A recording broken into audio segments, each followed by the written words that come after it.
Kwa majina naitwa Doto Mamtuya, ni katibu wa maafisa usafirishaji mkoa wa Tabora. Nipo na viongozi wenzangu ngazi ya mkoa pamoja na wilaya. Tukio kama hili kwa kweli kwa sisi binafsi kwanza linatusikitisha sana, na mapokeo tuliyoyapokea sio kama tuna furaha nayo, hapana, bali tunakuwa tuna majonzi makubwa, kwa sababu ni juzi tu kuna tukio jingine lilitokea hili Tumbi, na sisi kama mashahidi tulikwenda mpaka sehemu ya tukio tukaona, na tulichokiona Tumbi ndio tulichokiona leo katika makaburi ya Miemba pale. Kuna umuhimu sasa sisi kama viongozi kutafuta ngazi za mkoa katika neno la ulinzi na usalama, tukakaa nao tukajadili ili kudhibiti vitu kama hivi. Amekutwaje? Marehemu kwa kweli kakutwa kafungwa kamba miguuni pamoja na mikononi, alafu wamemlaza juu ya kaburi. Inaogofya kwa kiasi gani kwenye utendaji wa kazi, na pengine nini kauli yenu, mnalaani au mnachekelea?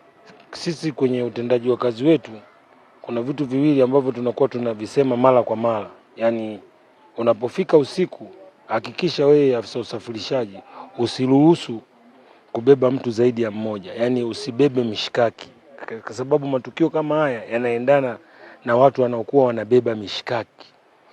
Ukibeba mishikaki kwa usiku, hakikisha basi unayembeba unamfahamu. Lakini kama umfahamu, upaswi kubeba mishikaki, kwa sababu ukibeba mishikaki lazima ukutane na matukio kama haya. Sisi wenyewe tunayalaani sana, na tunawasihi bodaboda wasiwe wanasubutu kufanya vitu kama hivi tunavyovikataza sisi viongozi wao. Kafungwa kamba kwenye miguu, kamba aina ya Manila. Kafungwa kamba za mikono, yani mikono imerudishwa nyuma, imefungwa kamba, pamoja na shingo imefungwa kamba. Pikipiki yake hatujaikuta kwa kweli.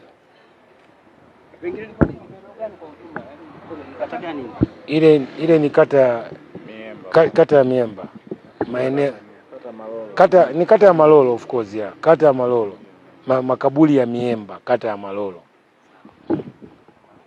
Na kweli katika kuangalia kuna baadhi ya watu walikuwa hawajamtambua vizuri, lakini kuna mtu mmoja ni mtoto wa mheshimiwa diwani aliyepita, kaja akamuona akasema, huyu mbona mimi namfahamu, huyu anaitwa Ngosha. Basi ndio hilo tukio lililotokea.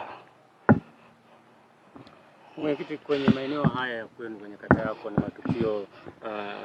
tukio la ngapi, ili kwa kumbukumbu zako, na wito gani kwa vijana wakitafutia kwa njia hizo haramu?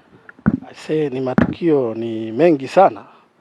Kuna tukio moja, lakini mara nyingi Malolo huwa inaletewa vitu kama hivi.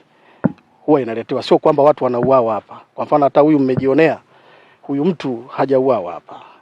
Nadhani hata damu hakuna chochote ambacho unaweza ukathibitisha, hakuna misuguano.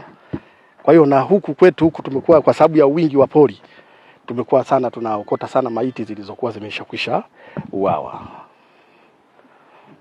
Ndio. Wito wako kwa vijana ambao sasa wanatafuta kwa njia haramu nini? Maana vijana kama huyu alikuwa anajitafutia, tunaambiwa pikipiki yake ilikuwa mpya kabisa ya mkataba. Ndio, wito wangu kwa vijana, mimi niwaombe kabisa, hebu wasifanye matukio kama haya. Kwa kweli, hebu watafute kwa njia zile zilizokuwa halali. Wasifanye matukio kama haya. Haya matukio ni mabaya sana. Kwa mfano ukimwangalia huyu mtu alikuwa ni kijana mdogo sana, na umemkuta, yani sidhani kama ana miaka hata 30.